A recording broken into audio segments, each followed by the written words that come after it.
ఒక female patient ఉండే. మొత్తం వెయిట్ పెరిగి మొత్తం డక్ వాక్ అంటే ఇప్పుడు మీరు మోకాలు నొప్పులు ఉన్నోళ్ళకి గమనించండి, ఇట్లా ఇట్లా ఇట్లా ఇట్లా అయి నడుస్తారు వాళ్ళు.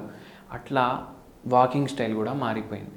Meniscus posterior and lateral meniscus ఇవి రెండు చచ్చుబడిపోయినాయి. అంటే ఏంది అంటే ఈ మినిస్కస్ అంటే ఏంటంటే గుజ్జు, అది ఖరాబ్ అయిపోయింది మొత్తం. అండ్ విటమిన్ డి చాలా తక్కువ ఉంది. అండ్ మళ్ళీ దానిపైన ఈ పేషెంట్కి నడుము నొప్పి కూడా స్టార్ట్ అయింది, మెడ నొప్పి కూడా స్టార్ట్ అయింది.